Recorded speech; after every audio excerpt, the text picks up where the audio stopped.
I've drawn my line in the sand, and I'm going to do what's right by God, and I don't give a damn who cares or who likes it or who doesn't, even if it means I have to die on my doorstep.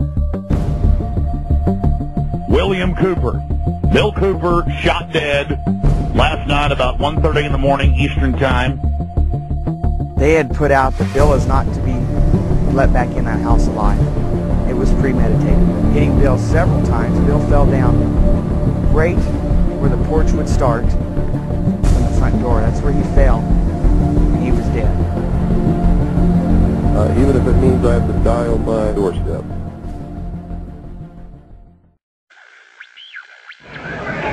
What I'm going to talk to you about today comes from my heart, from my experience in life, from playing this role as messenger, which I take very seriously, from my efforts to wake up the American people, from my family, from all the letters that I get, from people that I talk to, just like I've talked to many of you here today.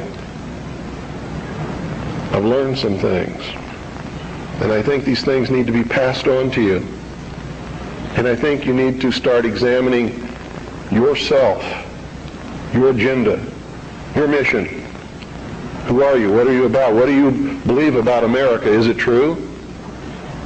Are you helping to divide us more? Or are you helping to bring us together? Do you really understand what this country is all about? If you listened to shortwave radio throughout the 1990s, you were bound to invariably come across the sound of a captivating voice in the wilderness.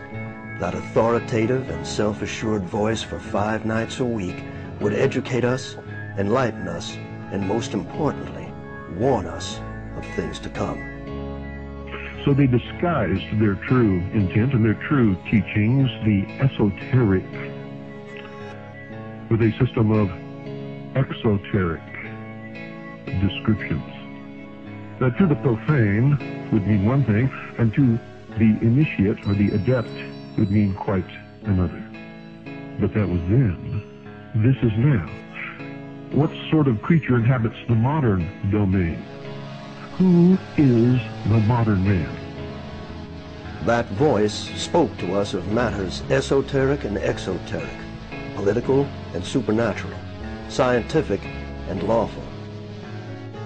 That voice was world-renowned author, radio show host, and ex-Naval Intelligence Officer Milton William Cooper, otherwise known as Bill. I was eventually trained by Naval Security and Intelligence, and I was given a secondary NEC, which is Naval Enlisted Code, which was 9545, which is Internal Security Specialist. And an Internal Security Specialist is someone who protects classified information and protects areas, so to speak. And I had a specialty, which I was trained in, which was Pacific Area Intelligence Briefings. And I was eventually assigned to the Commander-in-Chief of the United States Pacific Fleet, who was Admiral Bernard Clary at that time, and served as a member of his intelligence briefing team. And basically all that means, we really had a wonderful job. You come in about 4 o'clock in the morning and you go through all the message traffic and everything. And what you do is what we did was we prepared an updated briefing on everything that was happening in his half of the world, which he commanded the naval forces and marine forces, as a matter of fact. And put all this together in a briefing where we would update him on ongoing operations, brief him about operations that were scheduled to begin, political situations, deployment of Soviet forces, naval forces, everything.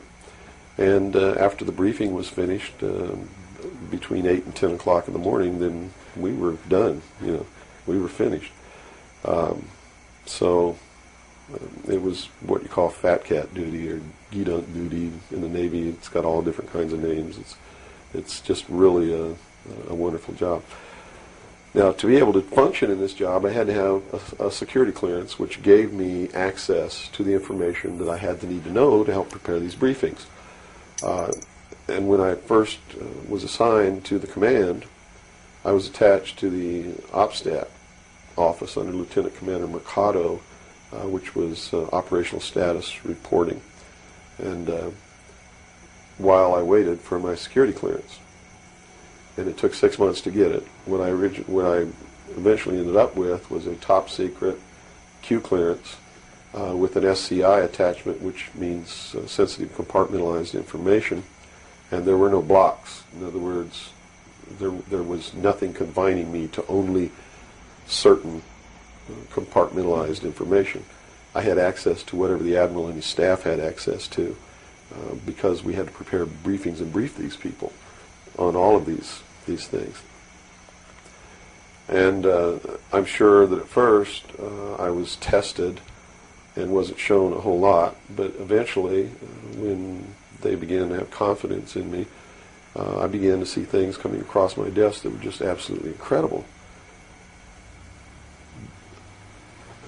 And a lot of it is really hard to talk about because it's so far outside the normal concept of reality for the average American that they're going to find a hard time believing any of it. Mm-hmm. But I saw documents that were labeled under the classification top secret, and the compartmentalized the compartment that was put into was called MAGIC, M-A-J-I-C, mm-hmm. Which told me that UFOs are real, which I already knew. I'd seen one. Right.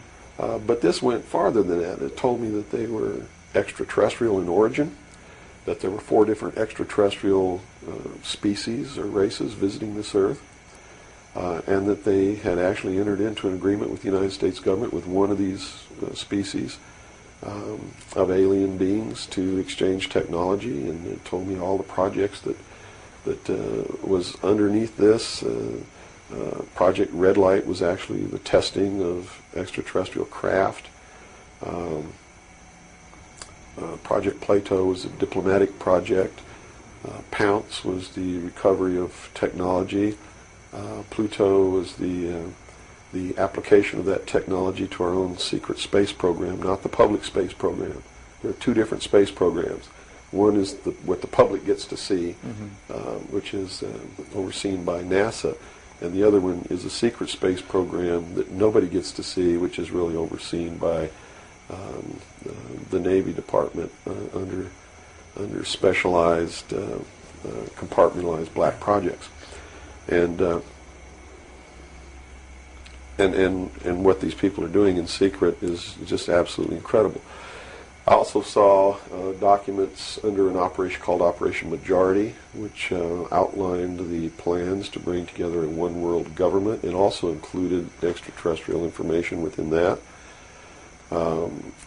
Project Grudge, which was the second project. First was Sign, and then Project Grudge, which contained all of the extraterrestrial information up to a certain point. I forget the year cutoff. And then it was contained after that in another project called Project Aquarius, which was the accumulation of the whole history of alien interaction on planet Earth. But I have to say at this point that I don't know if those documents were really telling the truth or not. They could have been showing me these things so that eventually I would go out and talk about this. And maybe that'll become clear to you later why they may have done that. It could be real. So. What you saw. So immediately my head began to spin around, and I began to think, God, I've got to tell people that they're being manipulated. This is a lie. And it really, if the public were using their own intellect, they would know that it was a lie. The executive order quoted for this document was 92,000 something. I believe it was 92447, which is 92,447, and it was supposedly written by Truman. But Truman never wrote an executive order higher than 9,000. I mean, even today, there's no executive order with the number 92,000 on it. They've been consecutive since the beginning. So it was clearly fraudulent. So it's clearly fraudulent, but the public doesn't catch on to this. And here you got Stanton Friedman, one of the guys who implemented the contingency plan, Majestic, running around the country telling everybody it's not an executive order, it's a date, September 24th, 1947, which it very well could be a date. but it's listed in that document as being an executive order of the President of the United States, Harry Truman. And because of that, it's fake. And many other things. But specifically, that is the most glaring proof of fraudulent intent in the document. There are many other things in the document that also prove it's a forgery. But here they are. They're running this contingency plan, and here I am. I know all about it, and here's the public out there biting on it. They even ran that thing in the New York Times, like a 2 or 3 page spread showing all the documents. So it had tremendous credibility lent to it by that action. And so I decided that I had to tell the public and get people on the right track, which is, the right track is don't believe anybody. Okay. Don't believe me. Don't believe George Bush. Don't believe anyone. You got to go out and you got to get proof in your hand before you can believe anything. And to do otherwise today is the biggest mistake that anyone can ever make. You begin believing people, putting your trust in them, that they're telling you the truth. I guarantee you, you're going to take a ride on a roller coaster you don't want to be on. Mm-hmm. Now this controversy, and I say the very understatement controversy. Yes. It also is now extending, based on some things that you're revealing, into the Kennedy assassination. Yes, in the set of documents, which really was literally 2 or 3 file cabinets of documents, called Operation Majority. I saw documents which told me what happened in Dallas and why. And basically what these documents said was that the intelligence community felt that John F. Kennedy was a threat to the national security, which translated into reality means was a threat to the New World Order, the one world government which they were actively in the process of forming. Was there anything on record that indicated that he was out to, things that he did would threaten that New World Order? Oh, absolutely. He had written an executive order. I don't remember the exact number now, but it's available to anybody that wants to go look it up. He had written an executive order ordering the printing of United States notes, which would have broken the back of the Federal Reserve, which is one of the major instruments of propelling the United States into the New World Order by destroying our economy, the basis upon which we live, the basis upon which our whole society is founded, is being ripped right out from under us. That was one. Number 2, he refused to provide air support for the invasion of Bay of Pigs, which ensured that would be a failure. He had threatened publicly on several occasions to disband the CIA and scatter it to the 1,000 winds. He had ordered, in the documents that I saw, he had ordered the intelligence community to prepare a plan to disclose the truth about UFOs to the public. Now, I don't know what that truth was. Could be that maybe there are no extraterrestrials. But whatever the truth was, he had ordered a plan to be prepared that disclosure was going to be done according to that plan within the following year. And the intelligence community considered that to be out of the question. And according to the documents that I saw, his assassination was ordered by the policy committee of the Bilderberg Group, which is really the secret world government, and was carried out by agents of Division 5 of the FBI, the Secret Service, the Central Intelligence Agency, and the Office of Naval Intelligence, of which I was a part, in Dallas. And it said that the assassin, the man who actually administered the head wound, was the driver of the car, William Greer, a Secret Service agent who used an assassination pistol built by the CIA for assassinations that was really an air gun that fired an exploding pellet or could fire a small hypodermic needle or a poison dart using any one of many different deadly poisons. Specifically, it said that he fired an exploding pellet which contained shellfish toxin, and that the act was plainly visible in a film withheld from the public. I looked for 16 years to find that film, and I finally found a copy that showed William Greer turn around and shoot the president, and since 1988 I've been showing that film wherever I'm able to show it to wake people up. It is not our government, though you have to understand, that is doing these things. It is not our government that's failing us. It's not the Constitution or the Bill of Rights that's a bad instrument. It is a group of men who belong to secret societies who have infiltrated our society and our government at all levels and are destroying it and subverting it from within. And every member of naval intelligence that I knew who was an officer was a 32nd or a 33rd degree Freemason. And I asked my commanding officer at one point, I said, why are all you guys Masons? He said, Masons are used to keeping secrets. It's part of their fraternity. So if you want someone who already knows how to keep a secret, you recruit Freemasons. Well, later on, I found out what the truth is. The truth is you're not going to be a naval intelligence officer unless you are a Freemason or a member of the Ancient Order of the Rose and Cross, but you have to be high degrees for that. I think the reason I was selected as a enlistment is because I had belonged to the Demolay Society. Which is what? As a teenager. That's sort of the first level of Freemasonry. That's how they recruit teenagers and indoctrinate them into their principles so that they go right into Freemasonry when they become an adult. But I can tell you this, I began to reveal information in 1976, and I was physically attacked on 2 occasions. My skull was caved in, that's what all these scars are here.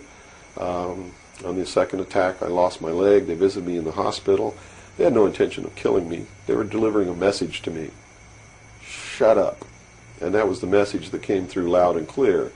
And 2 men who identified themselves with identification cards who belonged to the Defense Investigative Service, which was really the Defense Intelligence Agency, asked me if I was going to shut up or they were going to have to do it right.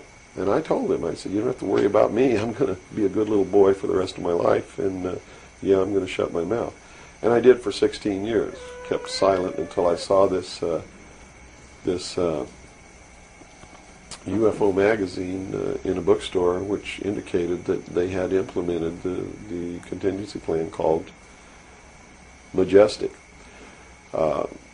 But if you want to know what I think the reason is, I believe that there are several. One, they've had a plan that's been in force since the 40s to debunk, ridicule, destroy anybody who ever talks about these subjects.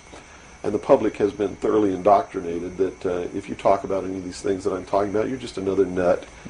So the public, by and large, doesn't pay any attention to it. So in that sense, I'm not a threat. If the president had come on television and said, hey, this is what's going on, then they would have listened and they'd pay attention to it. But people like me, they perceive me as being just another loony bin, fruitcake, nut, which I assure you I'm not. But that's the perception that they've been brainwashed into believing. And so that's what they believe. Number 2, I am so much in front of the public from the very beginning when I began to talk.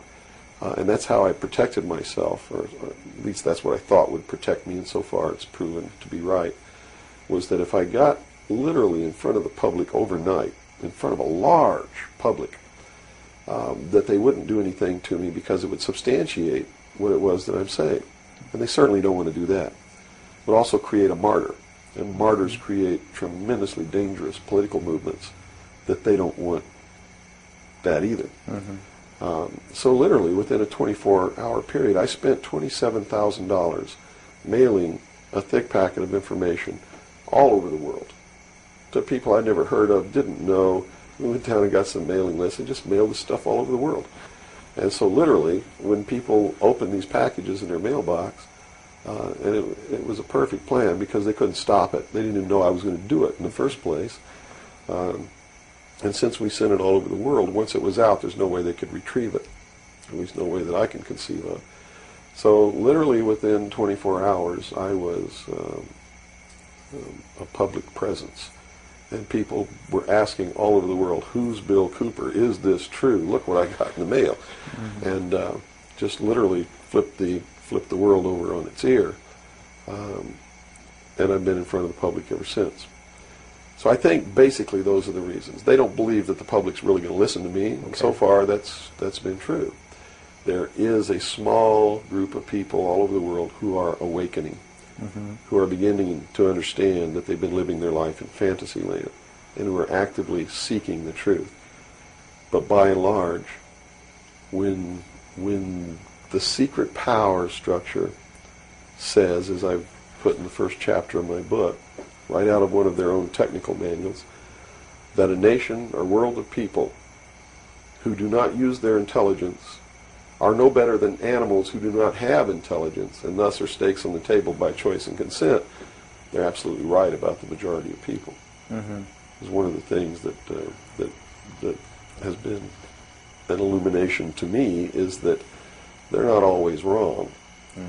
And many of their goals are the right goals, but the method that they're using to reach that goal is the wrong method.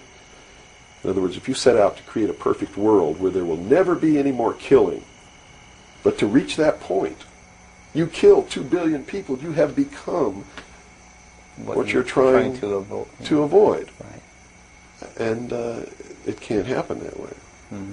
If you want to create a world of peace, it has to be done by peaceful methods.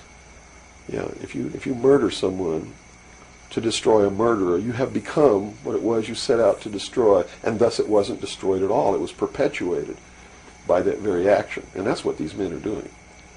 They rationalize everything they do so that they feel better about it. But what they are doing is becoming what it is that they want to get rid of, and the world will never be a safe place for anyone as long as there are men who do these things. It's all available to anyone who actively and diligently seeks it out. Everything that's in my book, Behold a Pale Horse, is everything in here, all the documents that are in here, everything that's in this book is in the public domain. Can be substantiated? Yes, and I intentionally wrote this book not using anything that wasn't available to the public, to show people that, yes, if I can find this information, so can you. I have tons of stuff that's not available to the public. But as you can see by reading this book, you don't need that stuff, because it's what you need is available to you. Public libraries are overflowing with the proof of what's really going on in the world, but nobody really utilizes it to the extent that they're able to pick this out and put it together. Another thing I've done for people is I've put it together for them so that they can see the overall picture, rather than looking at small things and thinking that it's isolated. Nothing is isolated. It's all part of a big puzzle. And the puzzle is coming together, and when the puzzle is assembled, it's going to be a one-world totalitarian socialist government that nobody's going to like except the people that are running it. It's Hitler all over again. And the rationalization is, we're going to create the world without war. The utopia. The utopia. But they will never create that utopia because they're not dealing with the problem that makes them want to create it, and that is the inherent flaw in each individual human being that makes us do the things that we do.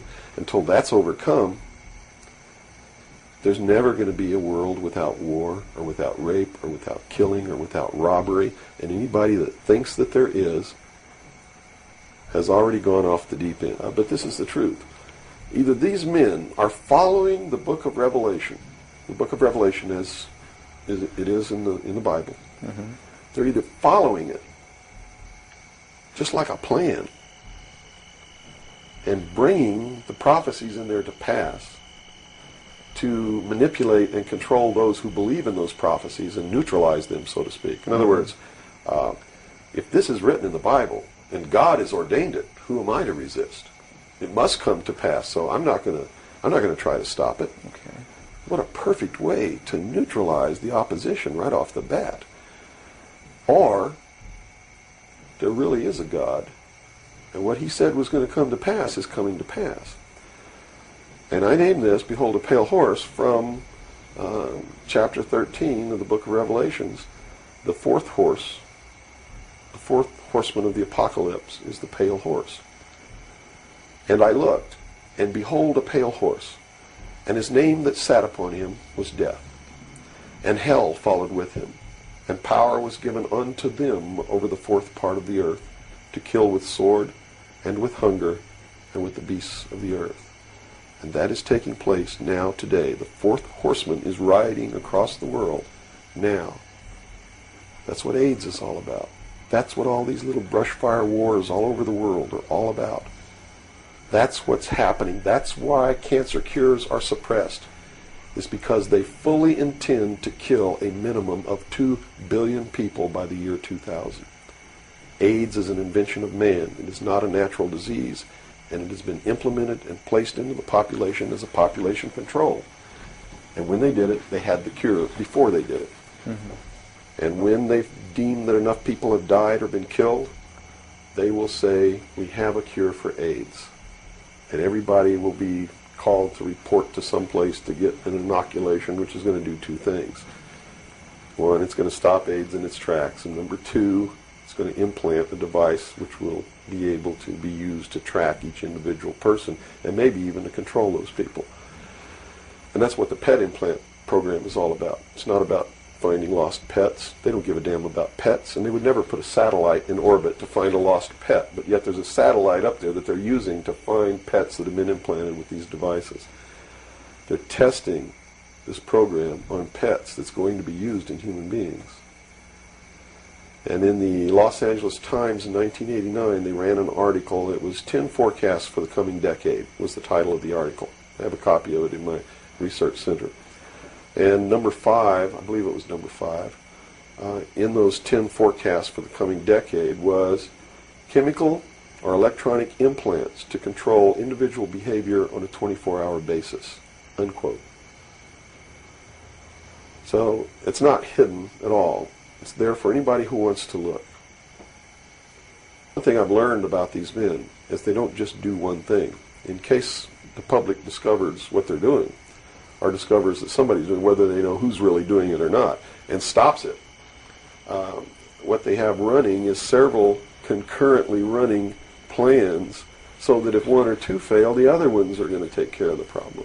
It sounds pretty hopeless. I mean, based on that scenario, is there anything, any uprising or what? Yeah, there is, but it requires that people wake up. It requires that they really learn the truth instead of live their life in fantasy land. You see, because nothing can exist without the consent of the people. Unless they buy it, it's not going to happen. You have to understand the difference between capitalism, socialism, communism, what all of these things really mean. You have to understand what the difference is between right wing and left wing. People, they use these phrases all the time, and they don't even know what these things mean. And it's just incredible to me to hear a socialist calling someone else a Nazi. Because Nazi means National Socialism. So here's a socialist calling a right-wing guy a Nazi, when what he should be calling the right-wing guy is anarchist. People on the right want no control. Mm-hmm. They're really anarchists. Okay? So they would, in it... They don't really consider you to be a threat unless you develop a large political following. Oh, okay. So, unless you have a large political following, you're not considered to be a threat to them. Because they figure that the people are too stupid to listen to you anyway. And generally, they're right. So we're in the process of educating people then. Yeah. Is the best thing. Education is 60 or 70% of the battle. Yeah. Because people automatically begin to do the right things once they learn what the truth is. They're educated to it. And that man's name is Robert Groden. He wrote High Treason, which is a bestseller out now on the Kennedy assassination. And he was one of the many so-called technical experts for the making of Oliver Stone's film called JFK. He's also a fake, a fraud, a traitor, a liar. He was hired by the House Select Committee on Assassinations based upon his resume, which says, very simply, that he is the world's foremost #1 photo analyst, which is a lie. He never went to school in photography. He never was a photographer. He never was a photo analyst.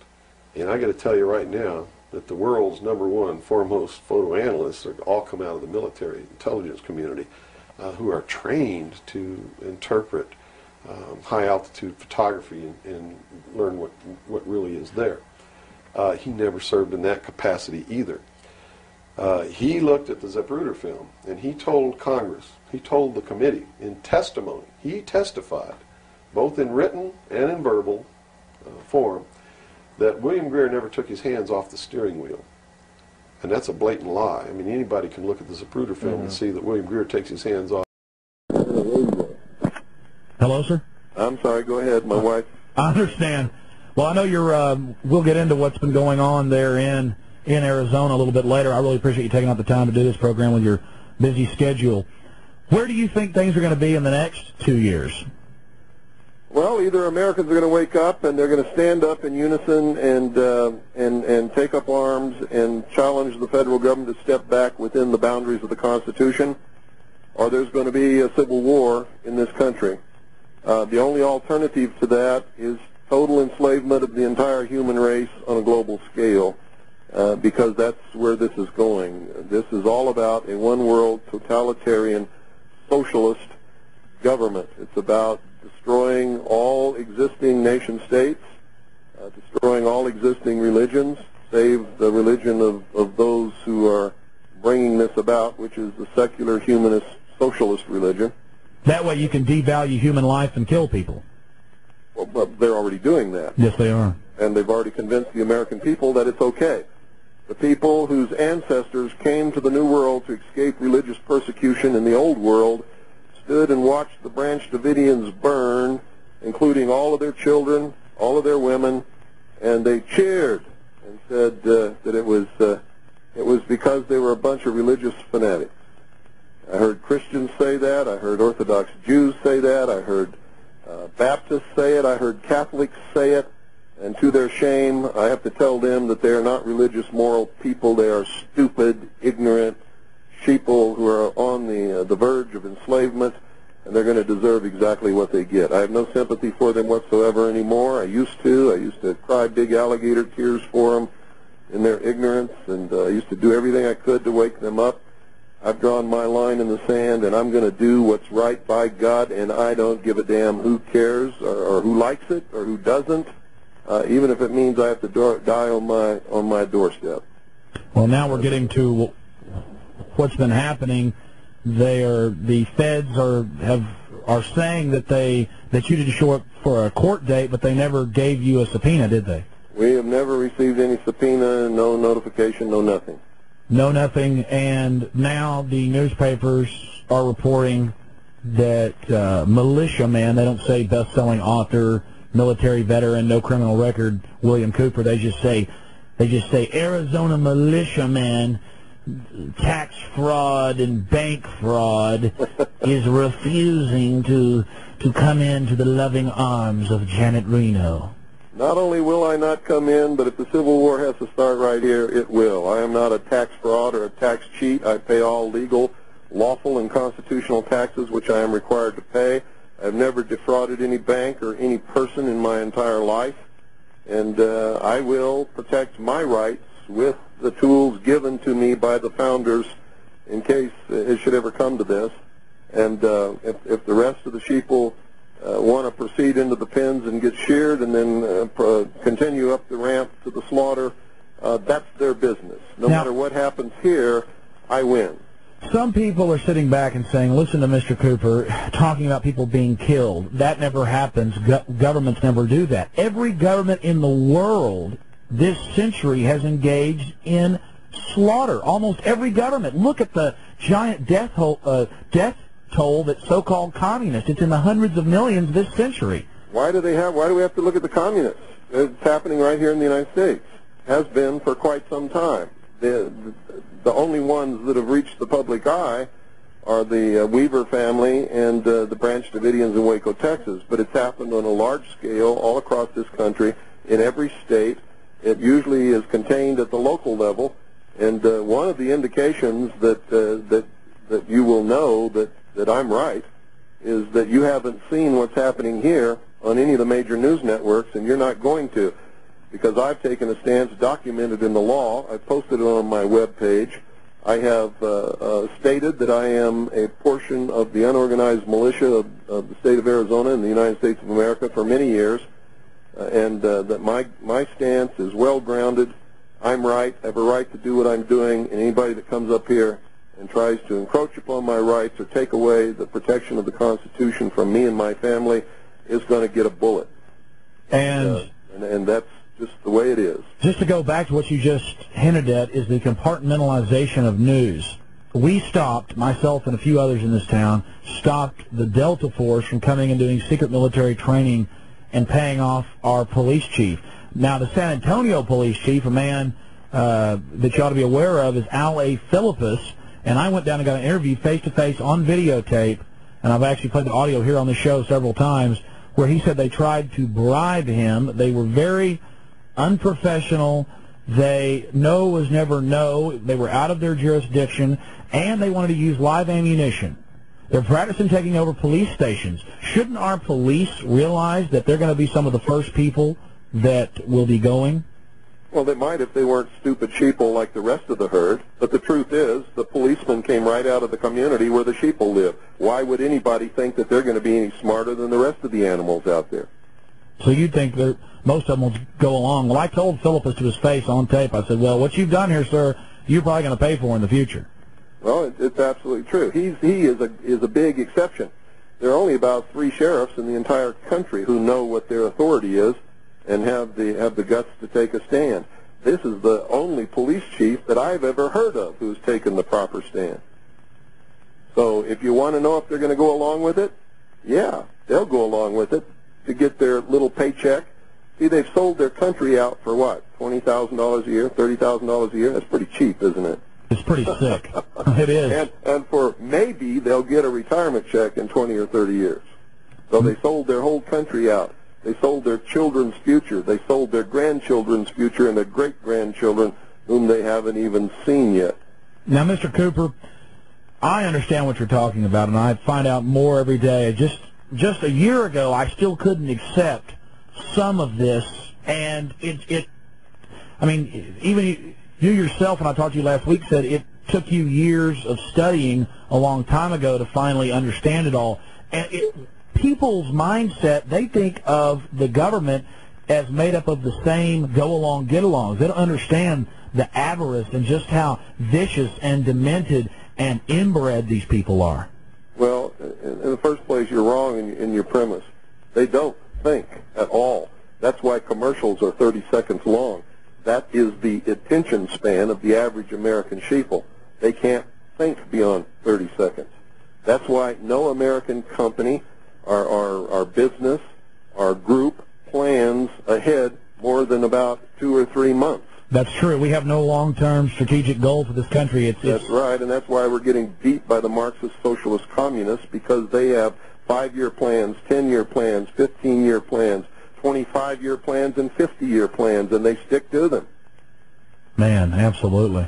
Well, it's scary then. What's going to happen? It's just going to be, I think that either the American people are going to become slaves within just a few years, and it's going to be an enslavement like nobody can even dream of, and it's going to extend worldwide, and we're the only people that can stop it because we're the only people in the world still who have the capability. Have the arms. And the arms to be able to stop it. Or there's going to be a civil war which will last between 5 and 15 years to restore constitutional Republican government and freedom and liberty worldwide. Well, that's the point. Even though most people are sheep, there is that between 5 and 10 million people that once it starts, I think more people will come out. And I don't want this to happen. This is just going to wreck the nation. I don't want it to happen either. Ever since I saw the plan back in 1971 and 72 when I was on the intelligence briefing team for CINCPAC Fleet to bring about one world totalitarian socialist government, and when I saw that the United States was behind the whole thing, this is not coming from without. The United States created the United Nations. Yes, the United States created the European Union that has just been formed. Well, you're saying the United States is acting as the world police force right now. Well, you're saying the United States. Wouldn't you say a foreign aristocracy out of New York and Boston? Nope. That controls our nation? The United States. Okay, Corporate United States. with its headquarters in Washington, D.C. District of Columbia. It is the stated and avowed policy of the United States government to create world government over the ashes of all sovereign nations and existing religions around this world. Why don't you... I'm telling you that I saw that plan while I was in the Office of Naval Intelligence on the intelligence briefing team, the Commander-in-Chief of the Pacific Fleet. Would you elaborate on that just a little bit? That's what Behold a Pale Horse is all about. I understand. That's what's in that book. Well, I know the story, but a lot of people that are listening, and I'm sure that will go out and get Behold a Pale Horse, will talk about those military briefings. And I guess these people were proud that they were part of this power? Oh, absolutely. This has been a goal for this. It's the reason this country was founded, and Americans don't understand that. The founding fathers, many of them were deists. They were members of the secret societies. Some of them were members of the Illuminati. They created this country and gave the common man freedom for the first time in the history of the world, made him a king in his own right. They told him what he had to do to keep his freedom and what he would lose if he didn't do it. And when they did this, giving the common man freedom, it toppled all the kings and queens off their thrones all around the world, and that was the major goal of establishing this country. If the common man could have been vigilant and maintained his freedom and not given in to the I want, and I deserve, and you got to feed me, and you got to do this, and you got to take care of me, and change my diaper, and wipe my butt, and get me a job, and entertain me, and all that kind of stuff, which always leads back into what they call democracy, which always leads into socialism, which end goal stated by Marx and Lenin is communism. What did you first think? Said democracy is absolutely indispensable to socialism. What did you first think when you saw this openly being discussed in the top levels of the military? Well, it shocked the hell out of me, but they thought I was one of them. It was an accident that I got in there. I'd been a member of the Demolay Society when I was 13 years old, only attended 3 meetings, and then my father was transferred to Japan.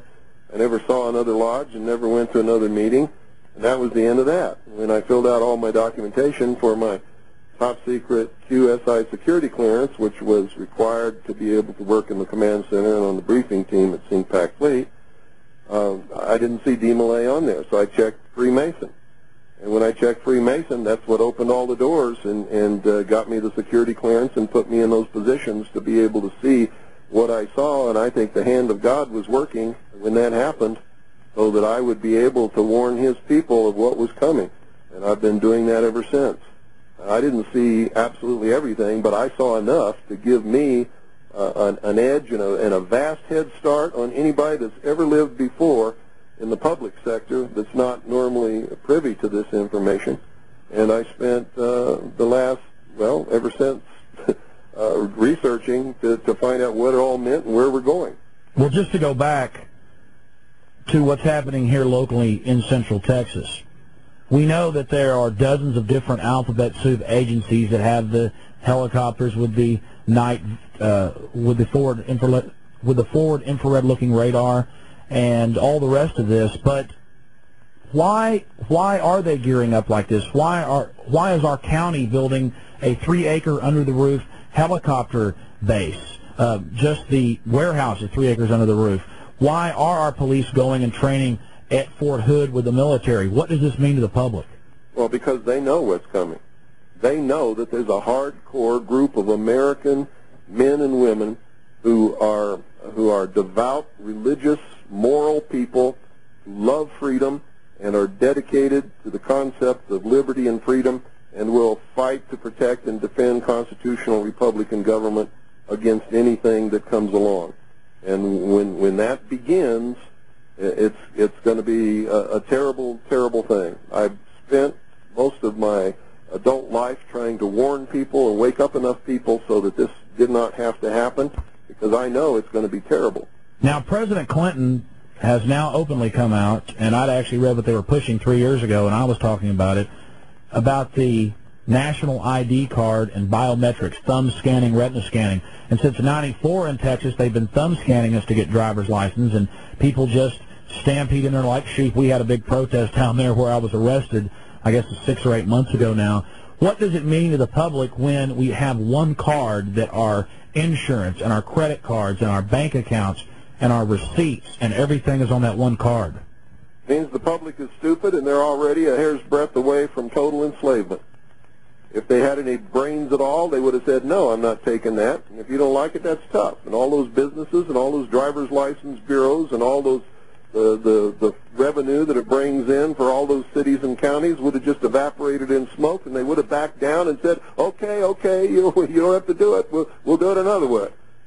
But they're too stupid to do that. They don't understand that the power in this country is the power of the people, and that they don't have to do anything that's outside the bounds of the Constitution.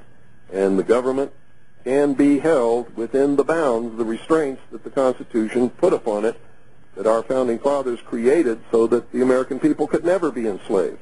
What is the They main... knew that Yes. nobody could come and invade this country and enslave the American people. The only way it could be done is from within if the American people allowed it to be done. What is the main goal of biometrics, retina scanning, thumb scanning? In my opinion, it is total loss of control of your destiny. If the IRS doesn't like you now, they'll just come take your house. If the IRS doesn't like you now, they'll just come and garnish your paycheck. But in the future, if they don't like you, they'll shut your card off. Well, let me give you a vision of the future. There will be no money. There won't be any driver's licenses. There won't be any insurance cards or anything like that. Everybody will have an account on a computer. Everybody will have a computer chip implant somewhere on their body that will access the computer. Everybody, when they go to work, will get so many credits for that work, and they can go out and wave their little computer chip in their hand or whatever it is under a scanner at the supermarket and buy whatever they've got credits to buy. And if they don't have credits, they got to stay home until they get some credits. Let me stop you for a second. I read this almost every week, at least once, and it's from the April 27th, 1997 Time Magazine, The Future of Money. I'm sure you've read it. And it openly, on page 51, and anybody out there that thinks Mr. Cooper or I are BSing you, go read it. And it says the best part, now this is their words, the best part about it is your daughter in the near future can have a chip under her skin and you won't have to buy the drinks for her at the bar. I mean, everything's insane about that paragraph. And the whole 10-page article is about how great the smart card is and then the chip. And as we know, Time Magazine is a filthy, elitist propaganda rag. So I can't see how anybody would deny this. But I guess most people only see it as a convenience. What's insane about it is that the American people think that that would be convenient or that that would be good for them. It is the ultimate in-run goal to enslave the populace and to steal what's left that's not already stolen by the elite who are engineering and machinizing all of this stuff to make it come about. Now, the goal of a debt-based economy is not to get caught stealing, and that's what they're doing, stealing the wealth and the substance and the nation right out from under us, and that's the only end result that can come out of a debt-based economy. And the only way that they can't get caught is if the people allow them to go to a cashless system. Then they can never get caught. But if they don't go to a cashless system, eventually the economy will collapse and they're going to get caught. that's exactly it. And In that's fact, why they want to go to a cashless system, and that's why they ultimately have to. Anybody understands how this economy works and what the end result of a debt-based economy where the interest is never created or printed, and the way that it works. it's a fiat Ponzi scheme. That it's got to collapse, or they have to go to a totally cashless system in order that they don't get caught and are able to perpetuate the theft. So what you're saying is that we have a fiat Ponzi scheme, con game government monetary system based on fractional reserve banking, and that the money machines are printing out of control. I talked to Congressman Ron Paul just a few weeks ago, and he said, yes, the Federal Reserve is printing 10% more money into the supply every 6 to 8 months.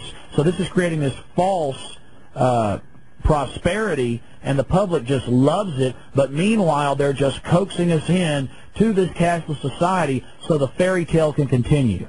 That's exactly right. But talk a little bit about how you were at the top of Bill Clinton's FBI list. Well, ever since 1988, when I began telling the world, not just the American people, but the world, about Majesty 12, which is the plan to enslave the human race in a world totalitarian socialist government, the merger of the military of the United States and what used to be known as the old Soviet Union under NATO, which is occurring now, to create the world police force. Most people don't understand that NATO is an arm of the United Nations. It was formed under the auspices of the United Nations Charter and takes its orders from the Security Council.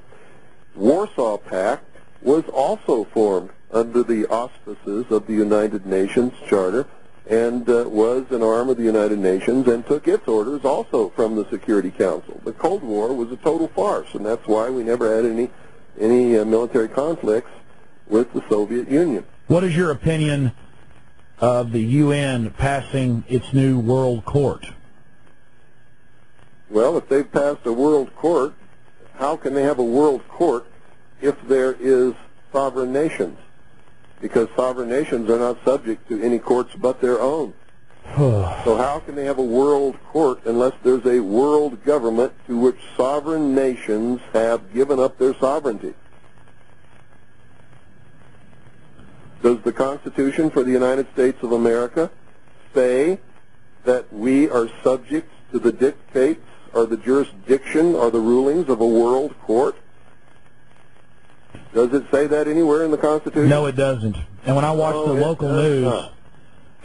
local news, all I hear is how wonderful the United Nations is. Our public are being indoctrinated about this. You have no criminal record. You were honorably discharged from the military. You're an author, shortwave radio host, and you have a monthly newspaper. And suddenly they come out against you, the feds, and say that you cheat on your taxes from 92 to 94, but you told me on the telephone that you haven't been paying taxes for 12 years. No, that's wrong. Okay, you've been paying legal taxes. Filed or paid the so-called income tax to private banks, really an excise tax to private banks for almost it's either 11 or 12 years. I forget which. I've never made a secret of that. I am not liable for the so-called income tax administered by the so-called Internal Revenue Service, and I am not, but I do pay all lawful and constitutional taxes, which I am required to pay and always will. Give us an example of a lawful tax. Well, a lawful tax would be a state sales tax down at your local grocery store. A lawful tax would be a property tax for which you paid for it with the fiat Federal Reserve notes instead of gold or silver coin. You can't pay off a debt with a debt, so you never really purchase anything in this country in this debt-based economy with the fiat Federal Reserve notes. All you do is take possession under a lease, and the ownership stays with the government. That's why you get a warrant deed when you pay off your house instead of the patent title to the property, and that's why you get a certificate of title when you think you paid for your automobile instead of the actual patent title to that property. This is all being done with contract fraud, and people can't even... It is fraud. It's all fraud. That's why, I catch myself as I get deeper and deeper into this, becoming more angry, more flat out.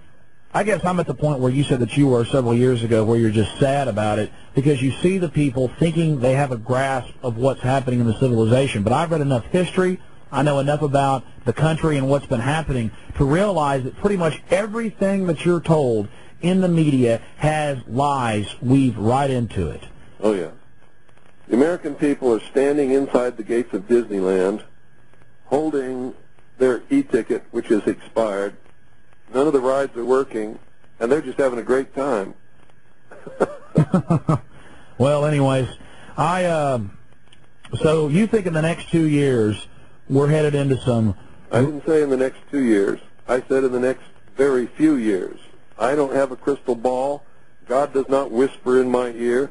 I'm not a prophet, and I'm not a psychic. Well, sir, but I can I'm none of those things either. From what I saw in that plan when I was with ONI, and what I have researched since then, tells me that within a very few years, the American people are either going to be totally enslaved in the worst enslavement that you can even dream of, or there's going to be a civil war actively being fought under the most terrible conditions in this country. Well, I don't have a crystal ball, but it's pretty simple to predict what these guys are going to do now that they're out in the open. I mean, 10 years ago it wasn't so out in the open. Now you turn on the TV, UN World Court, Clinton pushes national ID card. You turn on Lair NewsHour. Secret military teams are trading with your local police. It's pretty much in your face now, and I don't know if Clinton wants to leave office, or maybe he wants to go be head of the UN or something. Who do you think, as leaders from your intelligence networks, do you think are on the horizon? Who do you think the next president will be? Do you think? Why do I care? They're not my leaders, and it's not my government anymore. So the point is, they have subverted my government, destroyed it from within, and my only hope is that I can find enough good American patriots who are moral, who are good men, who understand what liberty and freedom is all about, to go in there and restore constitutional Republican government by any method that it requires, including the force of arms. So otherwise, my children and my grandchildren and my great-grandchildren are going to be slaves. So you've totally turned your back completely on the festering system, and it's not my system. It is not operating within the boundaries of the Constitution. They have thrown the Constitution out. It is treason in operation. There is a subversion of government going on as we speak in the halls of government throughout this country, not just in Washington, D.C. And so you're saying it is criminal enterprise, incredibly sophisticated, controlling Hollywood, the universities, and the major mass media through foundation money and through control of finance, and all their whores and all their pomps and all their little agents don't mean a damn to you. You're going to take care of your family, try to educate the public, and just continue to prepare. And you're saying that you have not committed any crimes, you're not bothering anybody, and if the feds try to come and take your home and take your family, that you're going to oppose them with force of arms. Absolutely. They have declared war upon me and all patriots and everybody in this country who is a loyal constitutionalist, who has taken an oath to protect and defend the Constitution against all enemies, foreign and domestic. And if the Civil War has to start on my doorstep, that's as good a place as any. So fine with me. So the Civil War has to start somewhere. Might as well start right here. Now, the federal attorney general out there, is it Rivera? Jesus Rivera? He's saying that they're going to proceed against you with prejudice and caution. I think...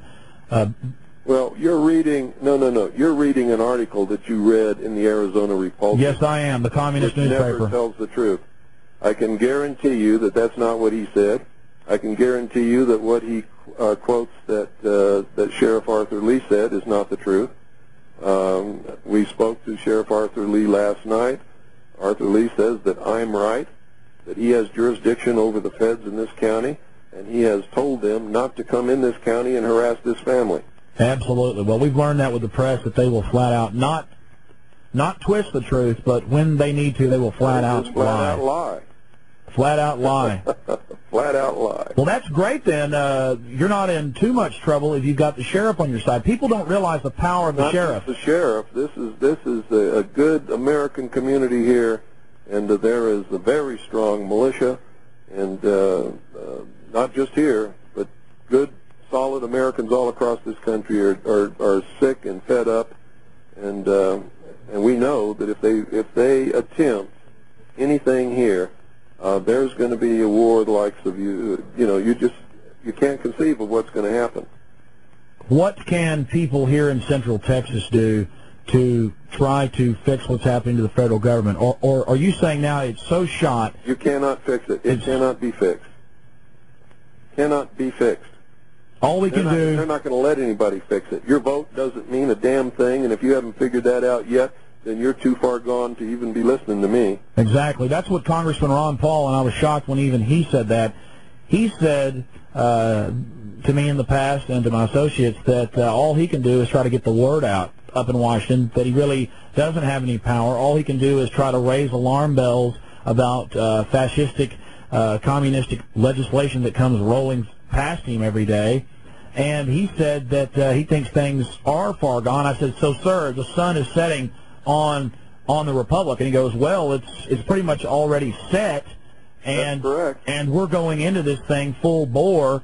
And that's why the socialists talk about the new dawn. What is the new dawn? The new dawn is the fruition, bringing to fruition of the new world order. Their totalitarian, socialist, utopian world. Technocracy too, sir. Doesn't technology tie into their little fun games with the... That's their biggest weakness. I just hope they cling to their technology with all they've got. I hope they train every soldier to use computers and not be able to function without a satellite uplink and all of that stuff, so we can just kick their butts all the way back to Washington, D.C. and try them for the crimes that they're guilty of. Sir, I don't want to get into the things that you've already sacrificed and done for your country, but you've actually been threatened quite a bit, and people have actually attempted to try to kill you, haven't they? Oh, yes. Almost succeeded a couple of times. In fact, you lost... My head caved in. I've lost my left leg in this fight. We've been shot at. We've been threatened. They made it so that we couldn't work for anybody. But, you know, that's exactly what happened to the Founding Fathers. They lost everything. They lost their families. They lost their children. They lost their wives. They lost their property. They lost limbs. They lost everything. And it was only really 2% at the start of the revolution that got it going, wasn't it? Well, I believe it was about 3.8% of all the people in the colonies helped found this nation and fought the Revolutionary War to create it and give what they called their posterity liberty and freedom. And the United States government was created to protect the rights of individuals, whether or not they voted. No matter what happened, they were supposed to stay within the bounds of the Constitution and protect the rights of individuals, and guaranteed us in that document constitutional and Republican government, not just in Washington, D.C., but in every state, every county, every city of this country. So, Mr. Cooper, you think that the feds may be backing down simply because you're in a strong community, or do you think they could just fly over one night and launch a hellfire attack with a... Doesn't matter what they do, they lose, and they know it. They've stepped on their dicks this time. No matter what they do, they lose, and they know it. Because if they make a martyr out of William Cooper... Not only that, I'm right within the law.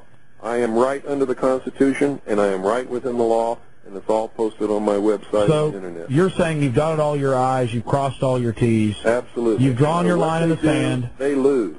They either back down and get within the bounds of the Constitution, they lose. They come up here and they kill us all, they lose. And we're still free. Now, a lot of people aren't going to understand that, but I'll still be free. No, you were mentally free. You didn't bow down, you didn't play the game, you didn't compromise. You died with your morals and with what you believed, and you were not altered by their propaganda or their intimidation. That's right, and none of us are afraid. We are Christians. We know that if we do the right thing, God is going to smile at us when we get to those pearly gates. However people view those pearly gates, I don't care. Absolutely. The truck was parked. It was unmarked. No one was in uniforms. They did not identify themselves. That was it. They had said that in their briefings the very next day. They were parked here. They intentionally had a vehicle with an incredibly loud stereo system, and they made a lot of noise themselves, you know, hooting and hollering. Bill came down and told them, this is based on the law enforcement people that told me this, that were involved that night. Bill told them if they didn't leave, he was calling the police, and they shunned him on. So he then turned around to go back to his home up there and call the police. Now, at that point, they were here, and he just basically turned right there, just out on this lot a little bit, and went on back. Right here out of this juniper was a spot. I was told by law enforcement officials that the first deputy came out right at Bill's truck, because he was cruising along slow, watching them more than likely in his rearview mirror, me knowing him very well. to make sure they didn't follow him back over there. He came out, and this is the point where Bill knocked him off sheerly with his arm, not ran over anything. That guy basically just landed on his butt because Bill hit the gas. So he made this little curve here, and this is where he stopped. At this point, according to law enforcement officials, from their briefing, and then plus people on site right then, when he stopped, one more person approached the vehicle, but not running. And that's when he did the open hands thing and a sign of, you know, like surrender or whatever. Hit up on the bank just trying to avoid the vehicle that then came shooting up here, full bore, full speed, came ripping up the hill. So obviously the people at the end had communications with people down there on the road. Must have verified that Bill had turned around coming back to his house. So they came zooming up here in a vehicle. He's avoiding them. He comes up on this bank. It was testified as that by the law enforcement reports, as well as the evidence on his vehicle that is what happened. The exhaust system was tore off the bottom. He then proceeded right there past the small elms and the driveway to the front of his yard.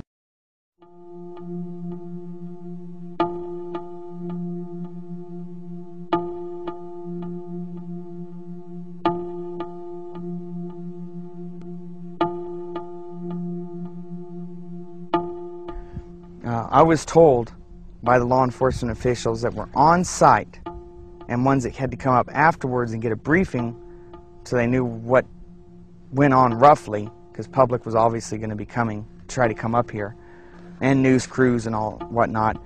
They had put out that Bill is not to be let back in that house alive. It was premeditated. It was put out, Bill will not be allowed back in alive.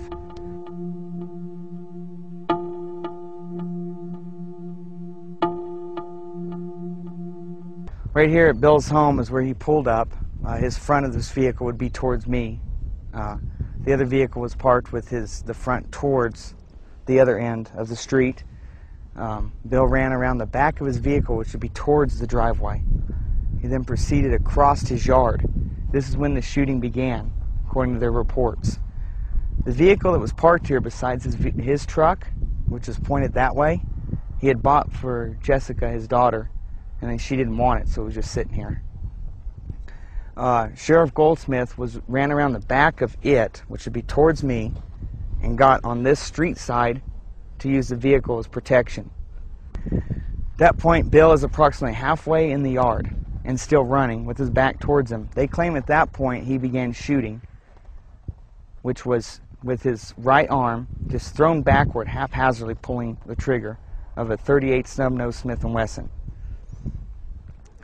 From where we're standing would be essentially the angle that Goldsmith would have been standing, but closer. Marina's would have been by the 58 Chevy, which would be equivalent to that truck, but up all the way to the wall. Next to that end post of the front porch. Bill was supposedly shooting backwards like this, which would be back towards the street in reality, that direction. When he hit Marina's, that angle does not work at all. Plus, the bullet hole in the glass of the 58 Chevy indicates a bullet path of approximately this direction through the driver's roll-down window and out the passenger corner of the windshield, indicating clearly it went towards the dome in town, which is the high school field for playing during the winter. At that point, Goldsmith opened fire, hitting Bill several times. Bill fell down right where the porch would start, and the dirt would meet the concrete sidewalk. Next to the planter, you can just slightly see raised on this side favoring me from the front door. That's where he fell. And according to them, they quit shooting, and he was dead.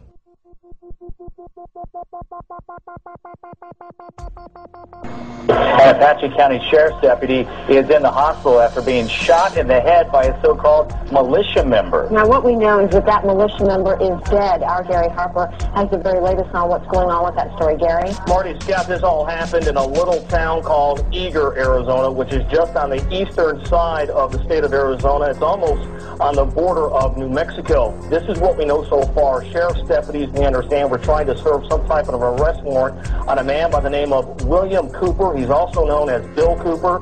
He reportedly has been known to be hostile toward law enforcement, so sheriff's deputies apparently disguised themselves as a bunch of rowdy teenagers in the back of a pickup truck in hopes of luring Cooper out, and it apparently worked. However, when Cooper realized what was happening, he reportedly pulled a gun and shot a 40-year-old deputy in the head. During the gunfight, Cooper himself was shot and he was killed. Now, this is what we know about Bill Cooper. Officials say he belongs to some kind of militia movement and has published several anti-establishment articles. He has a website, we understand, and on that website he acknowledges that there is an arrest warrant for him, but he writes, and we're quoting here, any attempt by any federal government agent or anyone else to execute the unlawful arrest warrants will be met with armed resistance. Any person who attempts to kidnap our children will be shot upon discovery, and that is apparently what happened earlier this morning. Sometime after midnight, Cooper reportedly pulling a gun and shooting a 40-year-old Apache County Sheriff's deputy in the head. That Sheriff's deputy, we understand, has been flown to Phoenix, where he is in a hospital. We are trying to get his condition right now. We do not know exactly what his condition is, and we understand that the militia member, in this case Bill Cooper, was shot to death. We do have a crew en route to Eager, Arizona, and we'll have a lot more coming up on tonight's news. When we are successful, and we will be, we have a real chance at this new world order, an order in which a credible United Nations can use its peacekeeping role to fulfill the promise and vision of the UN's founder. I believe this government is corrupt at its core. Its actions are criminal, and I no longer recognize their right to lead.